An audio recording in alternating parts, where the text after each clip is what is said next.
শেখ মুজিবুর ভোলার দিন।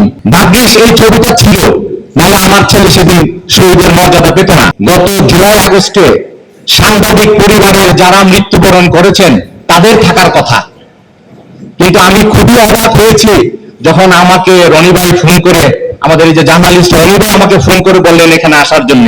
আমি খুবই অবাক হয়েছি আমাদের আব্দুল্লাহর মাকে যখন বলেছে যে এখানে আসার জন্য, এবং আমরা শুধু দুইটা পরিবার এখানে।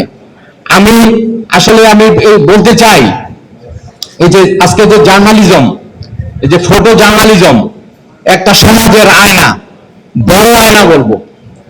এই আয়নাটা যদি ওই দিন না থাকতো, জুলাই আগস্টে না থাকতো, এটা কিভাবে প্রমাণ করতেন আপনারা যে একটা জুলাই আগস্ট হয়েছে? এই যে সাংবাদিকরা মারা গেল, এই সাংবাদিকদের যে ছবিগুলো, এই ছবিগুলো যদি না আসতো আমরা কিভাবে মামলা করতাম? আমাদের মামলার সময় আমাদের এই ছবিগুলোর প্রয়োজন হয়েছিল। এবং আশ্চর্যজনক ভাবে আজকের এই প্রেক্ষাপটে, এই মঞ্চে আমার ছেলের এই 3টা ছবি আপনাদেরকে দেখাবো। এখানে এই ছবিগুলো একদম আজকের জন্য কি বলবো এটাকে, প্রযোজ্য। আমি প্রথমে যে ছবিটা দেখাবো, যে কথা বলছিলাম, জার্নালিস্টদের যে ছবিটা উঠান আপনারা, ওনারা যদি বড় আয়না হয়ে থাকে, তাহলে আমাদের হাতে যাদের মোবাইল থাকে আমরা এটার ছোট আয়না।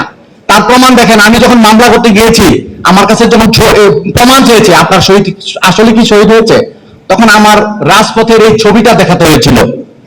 ভাগ্যিস এই ছবিটা ছিল, নাহলে আমার ছেলে সেদিন শহীদের মর্যাদা পেত না। সে আঙ্গুল তুলে স্লোগান দিচ্ছিল, জাতির পিতা ইব্রাহিম, শেখ মুজিবুর ভোলার দিন। তারপরের ছবিটা, এটা রাজপথে তার মায়ের সামনে, উই ওয়ান্ট জাস্টিস। আজকে আপনাদের সামনে আমি বলতে চাই, আমার ছেলে ওই দিন জাস্টিস চেয়েছিল, আমি আজ অবধি আমার এই ছেলে জাস্টিস পাইনি।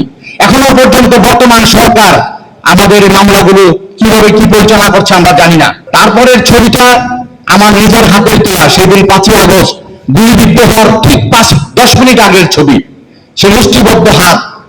এই ছবিটা আমি মনে করি সে আপনাদেরকে বলছে আমরা চলো ঐক্যবদ্ধ হই, আমাদের ঐক্যবদ্ধ হওয়া খুব জরুরি। আমাদের শত্রু কারা আমাদের চিনতে হবে। আমাদের শত্রু আমাদের ভারত, আমাদের পার্শ্ববর্তী দেশ ভারত আমাদের শত্রু। আমি এই কথাটা প্রায় সব জায়গাতেই বলে থাকি, যারা ভারত বিদ্বেষী তারাই দেশপ্রেমিক, এটা আমি সব জায়গায় বলে থাকি। সুতরাং আমাদের শত্রু কারা চিনতে হবে।